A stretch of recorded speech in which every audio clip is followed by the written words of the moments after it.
এই প্রশ্নগুলো আসতো না। আর জবাব দিচ্ছেন ওই আর্টিকেল ছাপার পরপর ওই আর্টিকেলের পক্ষে কথা বললেন দলের রেসপন্সিবল সিনিয়র লিডার মওদুদ আহমদের মতো লোক।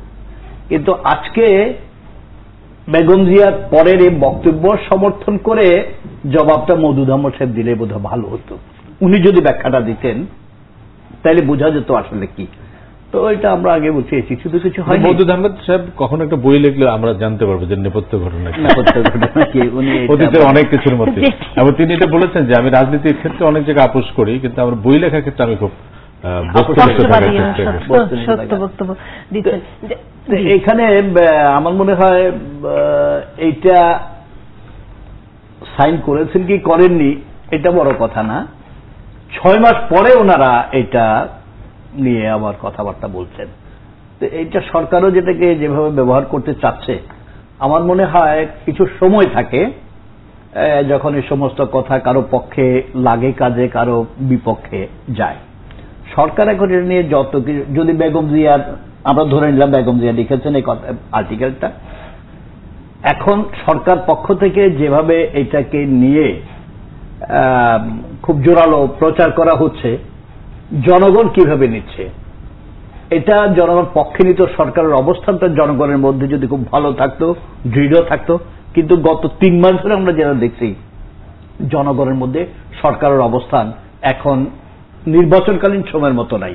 সেই সমর্থন সুবিধা সরকার এখন আর ভোগ করছেন না। মানে সেটি 4.5 বছর পরে থাকাটা খুব অস্বাভাবিক সেটা। আর এখন যাদের পক্ষে যাদের নিয়ে আলোচনা হচ্ছে, ইনাদেরও যে ধোয়া তুলসী পাতা ছিলেন, ওনারা সব মসজিদ বানিয়ে ইমামতি করছেন তা তো না।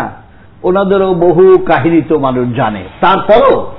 তারপরও বিভিন্ন কারণে বর্তমান সরকারের, আমাদের এখানে মানুষের তো এরকম হয়, আমরা ওই ফুটন্ত কড়াই থেকে জ্বলন্ত চুল্লিতে ঝাঁপ দেই, এটা আমাদের একটা ইয়েই আছে। তো এখন যে কোনো কারণেই হোক, সরকারের দুর্বলতায় বলেন, ব্যর্থতায় বলেন, নানা কারণে জনগণের মধ্যে সরকারের অবস্থান দৃঢ় নয়। এবং এই সব সরকারের দুর্বলতার কারণেই একেবারে পজিটিভ কোন এটা নেতিবাচক ভাবে হলো বিরোধীদের অবস্থান কিন্তু এখন ভালো। এই অবস্থায় বিরোধীদের অবস্থান যখন ভালো, সরকারের অবস্থান যখন জনগণ ভালো নয়, ওই মুহূর্তে বিরোধী দল সম্পর্কে কথাবার্তা যা বলবেন তাই জনগণ খেয়ে ফেলবে এবং তার সরকারের কাজে রাখবে, নাও হতে পারে। কিন্তু আপনার এই কথাটিতে আমার একটা অন্য প্রশ্ন জন্ম হচ্ছে। সেটি হচ্ছে, আপনি বলছেন যে সরকার যেভাবে প্রচার চালাচ্ছে এই বিষয়টি নিয়ে, বা রাজনীতি করার চেষ্টা করছে, খুব সহজভাবে যদি বলি রাজনীতি করার চেষ্টা করছে, তাতে খুব বেশি লাভ হবে কিনা। যদি তাই হতো তাহলে বিএনপি বা নিজে থেকে এই বিষয়টিকে নিয়ে এত কথা বলছে কেন? আমরা দেখেছি যে সংসদে বিরোধী দলীয় নেত্রী নিজ উদ্যোগে বলেছেন, আমরা একটু শুনতে পাই, আমি জানি না বিএনপির বক্তব্য তো একটাই, বক্তব্যটি একটা বক্তব্য দিচ্ছেন যে আমরা ডিজাইন করছে। এখন আমার কথা হচ্ছে সরকার বলছে এত গুরুত্ব দিচ্ছেন কেন? এরা মনে করছে, বিএনপি মনে করছে এখন তারা যেটা বলবে জনগণ সেটাই বিশ্বাস করবে, জনগণ বলবে ওইটাই ঠিক। মানে সেক্ষেত্রে এই গুরুত্বটা কি আরোপিত হয়ে যাচ্ছে কিনা? গুরুত্বটা দিচ্ছে, বিএনপিকে গুরুত্ব দিতে হচ্ছে এই কারণের জন্য যে ওই প্রবন্ধে কিন্তু আরো অনেক খুব শক্তিশালী প্রসঙ্গ ছিল। একটি প্রসঙ্গ ছিল ব্রিটেন এবং যুক্তরাষ্ট্রকে বাংলাদেশের পরিস্থিতিকে ইন্টারভেন করতে বলা হয়েছিল, স্যাংশন আরোপ করতে বলা হয়েছিল, ভিসা রেজিম যারা দায়ী তাদেরকে যাতে এই বড় দুটি রাষ্ট্র ভিসা না দেয় সেগুলি বলা হয়েছিল। তো সেগুলি যেহেতু কোনো কার্যকর হয় নাই, জিএসপিটা যেহেতু মানে একটা দৃশ্যমান চেহারা নিয়েছে, তখন এটা নিয়ে রাজনীতি হবে। কারণ এখন জিএসপি শুধুমাত্র বেগম খালেদা জিয়ার এই লেখার কারণে তো হয়নি, সরকারের ধারাবাহিকভাবে আমরা অনেক শর্ত মানতে পারিনি বলেই হয়েছে। কাজেই এটি একটি রাজনৈতিক সুযোগ সরকারি দল নেওয়ার চেষ্টা করবে এবং এই জিএসপির সঙ্গে আমাদের শ্রমঘন শিল্প, পোশাক শিল্প, অর্থনীতি যুক্ত কাজে এবং আমাদের ব্যবসা প্রতিষ্ঠান কাজে এক ধরনের রাজনীতি তো এটার মধ্যে আছেই, রাজনীতি এটার মধ্যে আছে। তবে আমি লেখাটা আসলে বেগম খালেদা জিয়া ডিজন না করলে ভালো করতেন, কারণ আমাদের বড় শীর্ষ পর্যায়ের নেতারা সাধারণত লেখেন, আমাদের প্রধানমন্ত্রী লেখেন অনেক, বিরোধী নেত্রী খুব কমই লেখেন। তার যেমন ভারত সফর সময় একটি লেখা ছাপা হয়েছিল, সেটি প্রশংসিত হয়েছিল, মানে খুবই ভালো লেখা হয়েছিল। কাজে আমাদের নেতা নেত্রীরা যদি এরকম একটা ইন্টেলেকচুয়াল চর্চার মধ্যে চলে আসেন, তার কিছুদিন পরে হয়তো তারা টক শোতেও আসতে পারেন, তো আমাদের দায় দায়িত্ব অনেক কমে যেত, মিছিল রাস্তাঘাট অনেক মানে এইসব অনেক কমে যেতে পারত। শুধু মওদুদ আহমদ সাহেব লিখবেন এটা তো হয় না। তো এটি এখন আমি আবারও বলি যে এটি সরকার তো রাজনৈতিক ফায়দা নেওয়ার চেষ্টা করবে, কিন্তু রুহুল কবির রিজভী সাহেবের বক্তব্যের পরে আমি খুব উৎকণ্ঠিত। তারা যদি এই পার্সিকে কে খালেদা জিয়ার নাম নকল করে, সাইন নকল করে লেখা ছাপলে এটা যদি তারা বের না করতে পারে, ভবিষ্যতে আরো বিপর্যয় হবে তাদের। আমি একটু মাহবুবুল আলম, এবং এটাই জানা দরকার একটু, এটা বিএনপির ভেতর থেকেও হয়েছে কিনা বলা যায়, মানে যে কোনো ভাবে এটা যদি বের না করতে পারে, যদি সত্যি এইটি একটি ষড়যন্ত্র হয়ে থাকে, সিরিয়াসলি বের না করতে পারলে কিন্তু কালকে আরেকটা ক্রাইসিসের সময় দেখা যাবে খালেদা জিয়া আরেকটা আর্টিকেল ছাপা হয়ে গেল, তখন পার্লামেন্ট না থাকবে না হয়তো, তখন এই এত হুজুগের আগে লোকজন কিন্তু বিশ্বাস করবে। আমি একটু জনাব মাহবুবুল আলম হানিফের একটি বক্তব্য আছে, সেটি শুনে এসে আপনাকে একটি বিষয়, মঞ্জুর হাসান বুলবুলের একটি বক্তব্যের একটি প্রশ্ন করতে চাই। জি মাহবুবুল আলম। বিরোধী দলীয় নেত্রী বেগম খালেদা জিয়া জাতীয় সংসদে দাঁড়িয়ে এটাকে অস্বীকার করেছেন।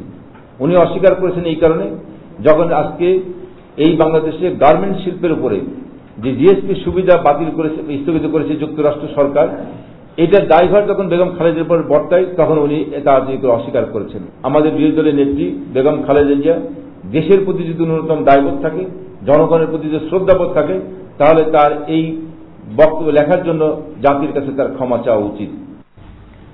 আমার প্রশ্নটি হলো মঞ্জুর হাসান বুলবুলের কাছে, আপনি বললেন যে তিনি ডিজন না করলেও পারতেন, তাহলে কি ডিজন না করে মাহবুবুল আলম হানিফ যেটি বলছেন যে জাতির কাছে ক্ষমা চাওয়া উচিত, এটা তো কাজী সিরাজ সাহেব প্রথম দিনই বলেছেন যে তার যে ল্যাঙ্গুয়েজে এই প্রতিবেদনটি লেখা হয়েছে এটি তার প্রত্যাহার করে নেওয়া উচিত ছিল। এটা আমরা তো ক্ষমা চাওয়ার কথা বলতে পারি না, ওরা রাজনৈতিক ভাষায় বলতে পারেন, কিন্তু একটা সাংবাদিক সুলভ পরামর্শ কিন্তু দেওয়া হয়েছিল যে এটি যে ভাষা, যে বক্তব্য, যেটি আপনি বলছেন যে ভাষা, বক্তব্য এবং এই যে শুধুমাত্র যে মানে শ্রমিকদের জিএসপির কারণে তা না, অন্য রাষ্ট্রের বিরুদ্ধে যে ধরনের আহ্বান, এটি বিরোধী দলীয় এবং দুইবার প্রধানমন্ত্রী ছিলেন, 3বার প্রধানমন্ত্রী ছিলেন, তার পক্ষে এটা শোভন না।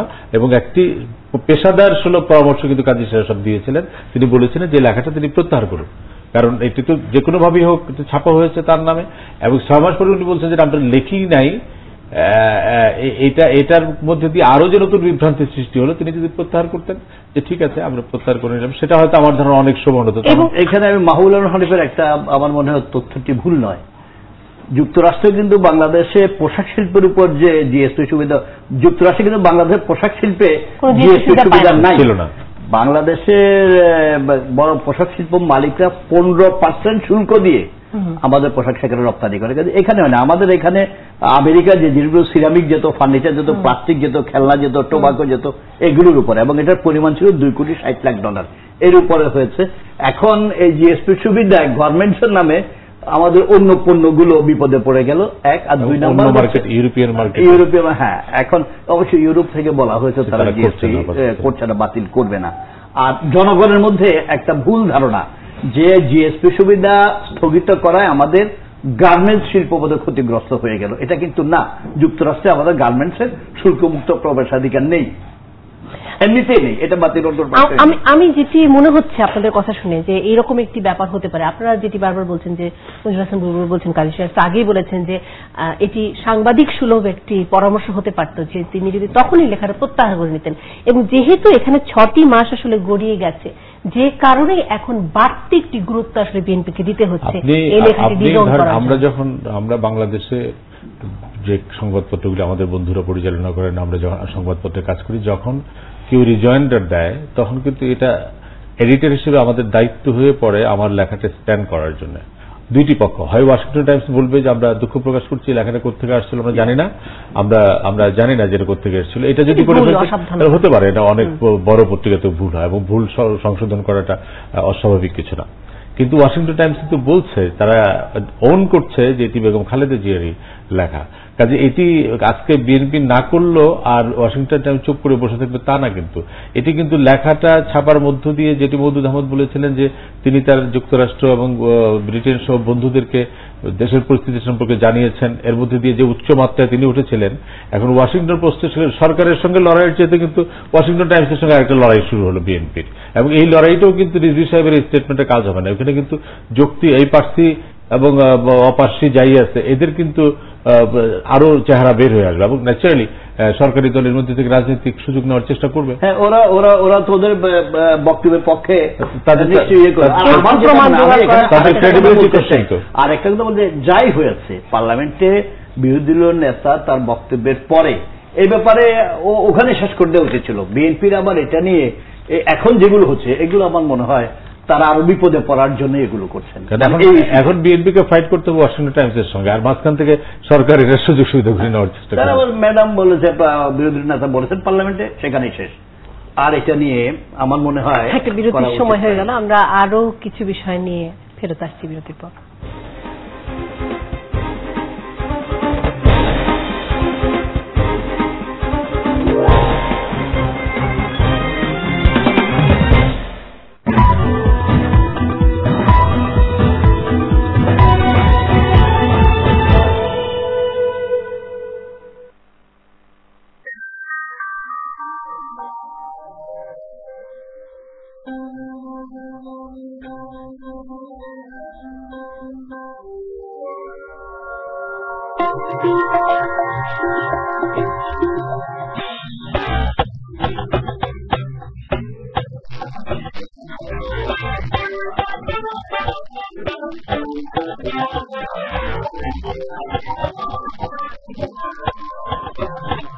এসে গেছে হিমালয়া নিম ফেস ওয়াশ। এতে আছে নিম আর হলুদের প্রাকৃতিক গুণ, যা আপনাকে যে কোনো ধরনের স্কিন প্রবলেম থেকে সুরক্ষা প্রদান করে। হিমালয়া নিম ফেস ওয়াশ, হিমালয়া সবার প্রথমে।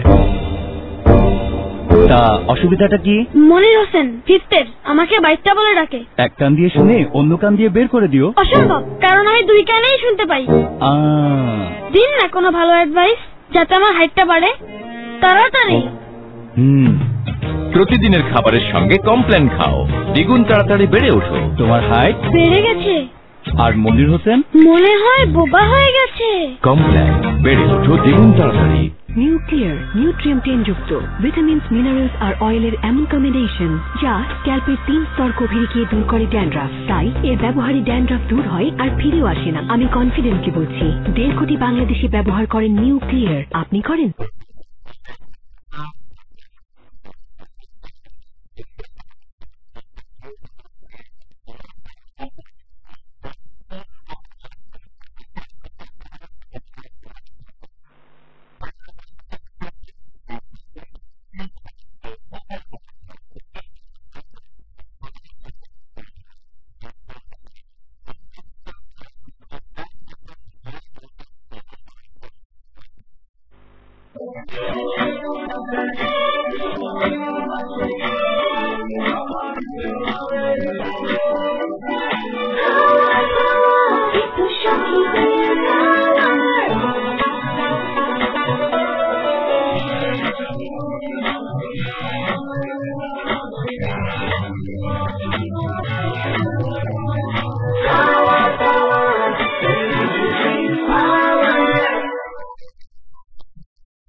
প্রথমে মুকিশ সাহেব শক্তিশালী নেটওয়ার্কের একটি জার নিলেন, সেখানে দিলেন পর্যাপ্ত পরিমাণের টক টাইম। এবার তাতে যুক্ত করলেন 1 মুঠো SMS আর MMS। একটু বাড়িয়ে দিই, নিজেরাই। তারপর সেখানে দিলেন বেশি করে ইন্টারনেট। এবার দিলেন ঘুটা। ব্যাস তৈরি হয়ে গেল বাংলালিংক বান্ডেল অফার। আপনার চাহিদা মতো বাংলালিংক ব্যবহারে এলো দারুণ সুবিধা। বাংলালিংকের শক্তিশালী নেটওয়ার্কে বৈজ্ঞানিক উপায়ে টক টাইম, SMS, MMS এবং ইন্টারনেট মিলে তৈরি হচ্ছে বিভিন্ন দৈনিক, সাপ্তাহিক এবং মাসিক বান্ডেল অফার। বেছে নিন আপনার পছন্দ মতো। দিন বদলের চেষ্টায় বাংলালিংক। জলদি ওঠো বাবা, তাড়াতাড়ি চলো চলো, কাপড় পরো, কুইক তাড়াতাড়ি করো, বাস চলে যাবে। মামুনি আস্তে ব্রাশ করো, স্লোলি। বাবা সব কাজে তো ফাস্ট কিন্তু ব্রাশিং স্লো। আমাদের টুথপেস্টকে কেন বলো না যেন ফাস্ট কাজ করে? ভাবতে হবে। তুমি 2 মিনিট ব্রাশ করো, আমি 2 মিনিট ভাবতে থাকি। টুথপেস্ট ফাস্ট কাজ করতে পারে, যেমন আপনার পেপসোডেন্ট। এজন্যই পেপসোডেন্ট মাত্র 2 মিনিটে 95% জীবাণু দূর করে। আপনি কি আপনার টুথপেস্ট নিয়ে 2 মিনিট ভেবেছেন? পেপসোডেন্ট, খেয়ামি চেক। একটা নতুন দিন, কিছু স্বপ্ন মনে, কখনো দেহের খেলা, কখনো প্রেমের বেলা, কেটে যায় প্রকৃতি। সুযোগ এলো আরো একবার বসুন্ধরা বাড়িধারায় প্লট কেনার। মাসিক 29,333 টাকায় আমেরিকান এম্বাসি থেকে মাত্র 5 মিনিটের দূরত্বে। আজই নতুন দিন। বসুন্ধরা গ্রুপ, দেশ ও মানুষের কল্যাণে। Food grade PET bottle with screwing cap. Water purified in 6 stages. ensuring absolute purity. The splashing of water, life depends upon it. Mum, crystal clear natural drinking water. You can depend upon it. Mum, it comes naturally. New clear nutrient যুক্ত vitamins minerals আর অয়েলের এমন combination যা স্ক্যাল্পের 3 স্তর গভীরে দূর করে dandruff. তাই এর ব্যবহারে ড্যান্ড্রাফ দূর হয় আর ফিরেও আসে না। আমি কনফিডেন্টলি বলছি 1.5 কোটি বাংলাদেশি ব্যবহার করেন নিউ ক্লিয়ার। আপনি করেন?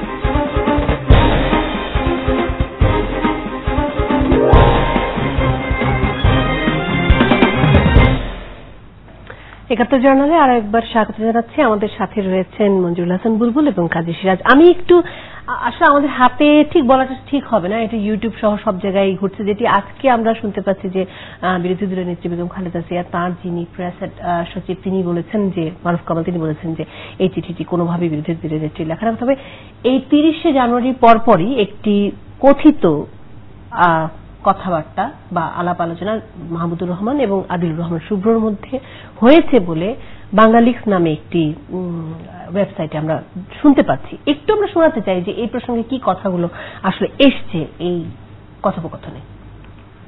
অন্যজন আমরা শোচনীয় ভাবে হয়ে যাচ্ছে এবং আর এক কাণ্ড যেটা করছে এইমাত্র তো সোহেলের ধোলাই করলাম। উনি একটা চিঠি লিখেছেন কোথাকার কোন ওয়াশিংটন টাইমসে, ওয়াশিংটন পোস্ট না কিন্তু, বা new York Times, Washington Times, সেখানে তার এক চিঠি ছাপা হয়েছে।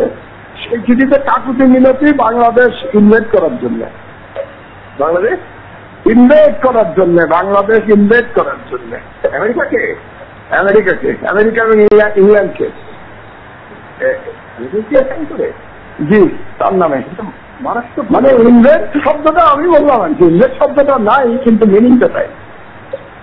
এবং আজকে সম্ভবত আওয়ামী লীগ এটা নিয়ে সংবাদ সম্মেলনের মধ্যে ইংরেজি দেখলে ঘাবড়ে যাওয়া, এর থেকে আমাদেরকে লিখলেও আমি ইংরেজিটা অত ভালো না, বাংলাটা মোটামুটি পারি, তো তারপরে যতটুকু ইংরেজি জানি ওর থেকে ভালো লিখতে পারতাম, কিন্তু কন্টেন্ট করতে হবে তো।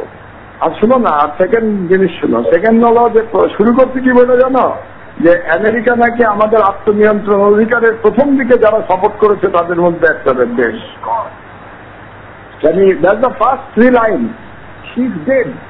তার তো পলিটিক্যাল ডেড হয়ে গেছে, হয়ে গেছে তো, কালকে হয়ে গেছে। এবং এটা আমার মনে হয় তার আশেপাশে রয়ের এজেন্টরা করে দিতে থাকে। প্রথমে তাকে ইন্ডিয়াতে নিয়ে তাকে চুপ করাই দিচ্ছে, যেটা আমি লিখেছি, যেটা আমি লিখে দিয়েছি, কি খাইয়েছে লিখে দিয়েছি, পেন্সিলিন বেশি হয়ে গেছে ওটা, তো ওইটা হয়ে গেছে তোমার ইন্ডিয়া, আর বাকিটা কালকে করে দিয়েছে।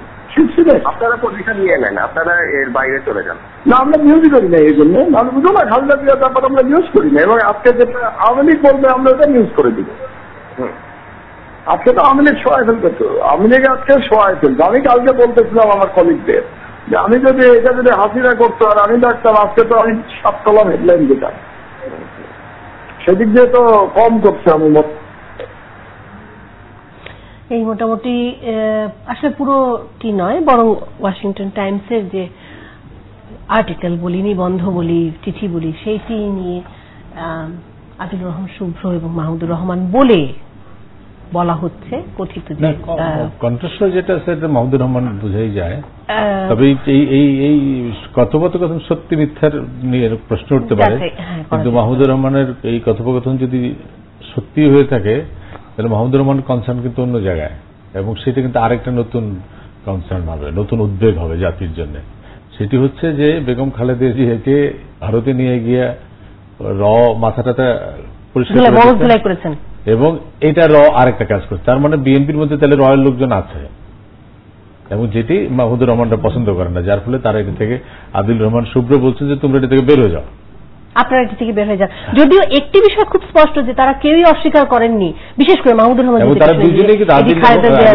তারা দুজনে কিন্তু এই লেখাটাকে মানে লেখার ইয়েটাকে ওন করে, স্পিরিটটাকে ওন করছেন না। তারা মনে করছেন যে এটা ঠিক হয় নাই, এটা আদিলুর রহমান শুভ্র এবং মাহমুদুর রহমান দুইজনেই। কিন্তু মাহমুদুর রহমানের বক্তব্যে আমি আরেকটা উদ্বেগের জায়গা পেলাম, যে তাহলে বিএনপির মধ্যে ঢুকে পড়েছে, যেটা অনেক ধরনের ষড়যন্ত্রের আভাস যেটা দেখা দিচ্ছে। এতদিন যাবৎ মনে হতো যে সভাপতি খালি আওয়ামী লীগের মধ্যে। মানে একটি কাজী সাহেব একটি বিষয় যে সে যেটি দিয়ে শুরু করেছেন মাহমুদুর রহমানের যদি সত্যি গলা হয়ে থাকে, তিনি যে জায়গা থেকে শুরু করেছেন যে আমি আজকে ওকে খুব ধোলাই দিলাম, এটি বিরোধী দলের নেত্রী যে প্রেস সেক্রেটারি তাকে উনি সোহেল তাকে তিনি ধোলাই দিয়েছেন, তেমনটি দিয়েই তিনি কথাটি শুরু করেছেন। তার মানে এটি সত্যতা সম্পর্কে উনি নিশ্চিত যেটি বেগম খালেদা জিয়া উনি এস্টাবলিশ করলেন মারুফ কামাল খানকে।